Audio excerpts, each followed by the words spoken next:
एक समय की बात है जब प्रेम प्रसाद 62 साल के था। झुके कंधे, सफेद बाल और चेहरे पर गहरी झुर्रियां। उसने अपनी जिंदगी के पूरे 35 साल एक ही कंपनी में लगा दिए थे। सुबह से शाम तक मशीनों की आवाज, पसीने से भीगे कपड़े और मेहनत की थकान, यही उसका संसार था। कारखाने में लोग उसे राम भैया कहते थे। सब उसे भरोसेमंद मानते। वह अक्सर अपने साथियों से कहता, बस अब पेंशन मिलनी शुरू हो जाएगी, उसी सहारे जिंदगी कट जाएगी। बेटा, तू अब बड़ा आदमी बन गया है, मेरा सहारा वही है। लेकिन जिंदगी अक्सर वैसी नहीं निकलती जैसी इंसान सोचता है। राम प्रसाद का जीवन बहुत साधारण था। सुबह मोहल्ले की चाय की दुकान पर बैठकर पुराने दोस्तों के साथ अदरक वाली चाय पीना और अखबार पढ़ना, यही उसकी दिनचर्या थी। धोती और सादा कुर्ता, पैरों में पुरानी चप्पलें और कंधे पर एक चमड़े का झोला, यही उसकी पहचान थी। उसे सबसे ज्यादा सुकून अपने बेटे राहुल से था। राहुल 28 साल का था। एमबीए पास कर एक बड़ी कंपनी में नौकरी करता था। अब उसकी जिंदगी में कार, ब्रांडेड कपड़े और वीकेंड पार्टियां थी। राम प्रसाद अक्सर गर्व से कहता, मेरा बेटा वह सब कर रहा है जो मैंने सपने में भी नहीं सोचा था। लेकिन घर के भीतर सब कुछ अलग था। राहुल की पत्नी निशा अमीर परिवार से आई थी और हमेशा दिखावे वाली जिंदगी चाहती थी। वह अक्सर राहुल से कहती, आपके पिताजी अब किसी काम के नहीं रहे, रिटायर होकर बस यूं ही पड़े रहते हैं, उनकी कोई जरूरत नहीं है। राहुल भी कभी कभी इन बातों में आकर कह देता, पापा, आपको अब समझना चाहिए, जमाना बदल गया है, जिंदगी सिर्फ इमोशन से नहीं चलती। प्रेम प्रसाद यह सब सुनकर मुस्कुराता और चुपचाप कह देता, बेटा, मैंने तो अपना खून पसीना तुम्हारी पढ़ाई पर खर्च कर दिया, अब तुम्हारी खुशी ही मेरी खुशी है। लेकिन बेटे को यह खुशी अब बोझ लगने लगी थी। दृश्य बेहद अलग था। एक तरफ राम प्रसाद अपनी सादगी में सुबह की चाय और अखबार से संतुष्ट था। दूसरी ओर राहुल और निशा हाथों में महंगे कॉफी मग लिए कार में घूमते और पार्टियों में जाते थे। पड़ोसी भी कहते, प्रेम प्रसाद का बेटा तो खूब तरक्की कर गया, लेकिन बूढ़ा अब भी पुराने ढर्रे पर जी रहा है। राहुल को यह बातें चुभती थी। उसे लगता कि उसके पिता की सादगी उसकी आधुनिक जिंदगी पर दाग है। निशा भी यही कहती, पापा का समय निकल गया है, वे सिर्फ बोझ है। कंपनी में उस दिन एक बड़ी मीटिंग बुलाई गई थी। मशीनों की आवाज थम गई और सारे कर्मचारी हॉल में इकट्ठे हो गए। प्रेम प्रसाद सबसे आगे की कुर्सी पर बैठा था। मन में हल्की बेचैनी थी, लेकिन उम्मीद थी कि शायद उसकी मेहनत के लिए कोई सम्मान मिलेगा। मैनेजमेंट के बड़े अधिकारी मंच पर आए और ठंडी आवाज में बोले, कंपनी को इस साल भारी नुकसान हुआ है, हमें खर्च कम करने होंगे, इसीलिए आज से कई कर्मचारियों को रिटायर किया जा रहा है। इसमें एक नाम है प्रेम प्रसाद। उनके कानों में यह शब्द हथौड़े की तरह गूंज गए। 35 साल की वफादारी 1 मिनट में खत्म कर दी गई। कोई तालियां नहीं, कोई धन्यवाद नहीं, बस एक कागज का नोटिस और आदेश, अब आपको घर जाना होगा।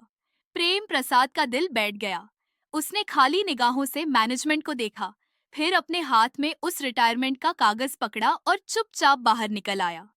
शाम को घर पहुंचा तो राहुल सोफे पर बैठा मोबाइल चला रहा था। उसने कागज बढ़ाते हुए कहा, बेटा, आज कंपनी ने मुझे रिटायर कर दिया, अब घर पर रहूंगा। राहुल अचानक भड़क उठा, मतलब अब आप हमेशा हमारे ऊपर बोझ बने रहेंगे। पहले ही हमारी जिंदगी मुश्किल है, अब हमें आपकी देखभाल भी करनी होगी। प्रेम प्रसाद ने कांपती आवाज में कहा, बेटा, मैंने तो हमेशा सोचा था कि अब मैं तुम्हारे साथ रहकर सुकून से बुढ़ापा गुजारूंगा। लेकिन राहुल ने बीच में ही काट दिया, बस अब आप खुद को संभालिए, मैं और निशा आपको खिलाने पिलाने के लिए जिम्मेदार नहीं है। प्रेम प्रसाद ने बेटे की आंखों में देखा। वहां कोई प्यार नहीं था, बस गुस्सा और दूरी थी। उस रात 10 बजे तेज बारिश हो रही थी। बादलों की गड़गड़ाहट और बिजली की चमक माहौल को और डरावना बना रही थी। अचानक राहुल ने अपने पिता का पुराना झोला उठाया और बाहर फेंक दिया। अब्बा, आप ही कहते थे ना कि मर्द को अपना बोझ खुद उठाना चाहिए, अब आप भी वही कीजिए, यहाँ रहने की कोई जगह नहीं है। प्रेम प्रसाद दरवाजे पर खड़े रहे। बारिश की बूंदें उनके चेहरे से बह रही थी, जैसे आसमान भी उनके साथ रो रहा हो। उन्होंने चुपचाप अपना झोला उठाया, सिर झुकाया और धीरे धीरे सड़क पर चल पड़े। बरसते पानी में उनके कदम भारी हो गए थे। राहगीर उन्हें देख तो रहे थे, लेकिन कोई पास नहीं आया। कोई बोला, यह तो वही पुराने प्रेम प्रसाद है, शायद बेटे ने निकाल दिया, किसी ने ताना मारा। अब बूढ़े का क्या काम, सब बच्चों पर निर्भर हो जाते हैं। प्रेम प्रसाद का दिल टूट चुका था। पार्क के खाली बेंच पर जाकर बैठ गए। कपड़े पूरी तरह भीग चुके थे। थैले से पत्नी की पुरानी फोटो निकाली और कांपती आवाज में बोले, देखो आज मैं अकेला हूँ। जिस बेटे के लिए सब किया उसी ने घर से निकाल दिया। आंखों से आंसू झरझर बहते रहे। पेट भूखा था, दिल और भी ज्यादा खाली। उस रात उन्होंने कुछ नहीं खाया। आसमान की ओर देखते हुए बस यही सोचा, अब मेरा कोई नहीं। सुबह का उजाला धीरे धीरे शहर पर फैल रहा था। बारिश थम चुकी थी लेकिन सड़कें अब भी गीली थी। पार्क की उसी बेंच पर प्रेम प्रसाद बैठे थे। उनके कपड़े अब भी गीले थे, आंखें सूजी हुई और चेहरा थका हुआ। पास से गुजरते लोग उन्हें देखकर नजरें फेर लेते।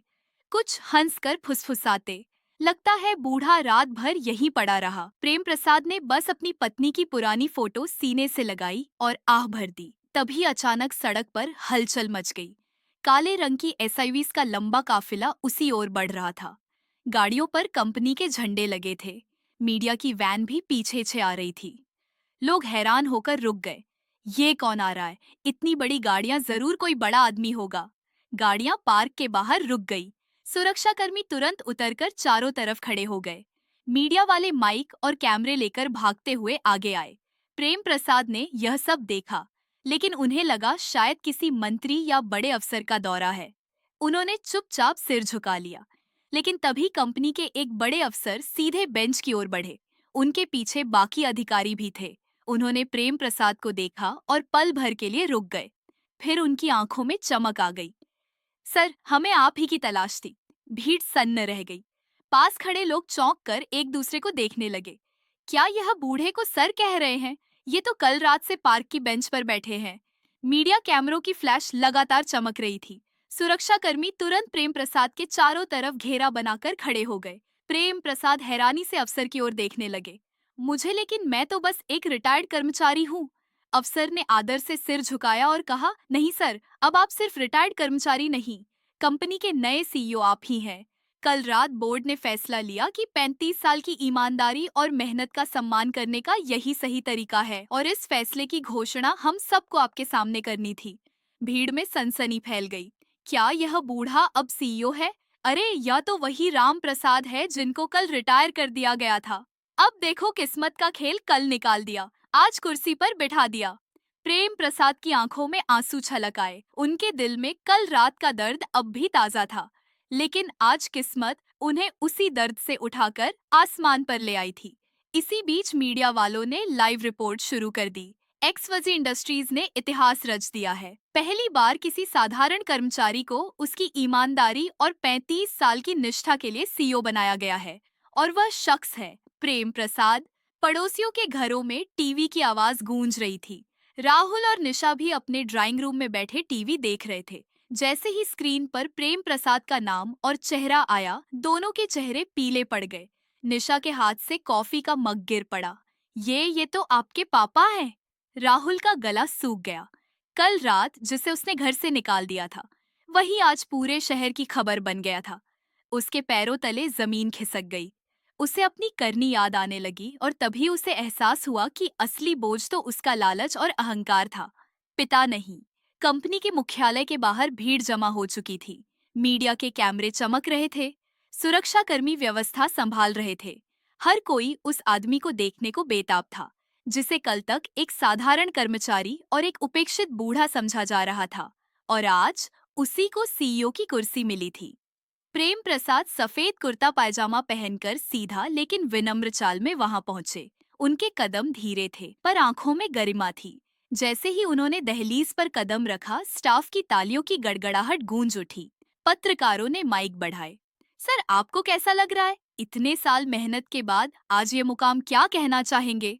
राम प्रसाद रुके, गहरी सांस ली और बोले, मैं वही प्रेम प्रसाद हूँ जिसे कल इस कंपनी ने रिटायर कर दिया था, और वही जिसे अपने बेटे ने रात के अंधेरे में घर से बाहर निकाल दिया।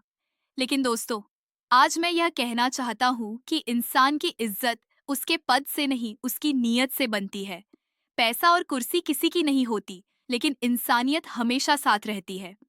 उनकी बात सुनते ही पूरा हॉल तालियों से गूंज उठा। उसी समय भीड़ के पीछे से राहुल और निशा भागते हुए आए। राहुल के चेहरे पर ग्लानि थी, आंखें आंसुओं से भरी हुई। वह सीधा पिता के सामने आ गिरा और उनके पैर पकड़कर रोने लगा। अब्बा, मुझे माफ कर दीजिए, मुझसे बहुत बड़ी गलती हो गई।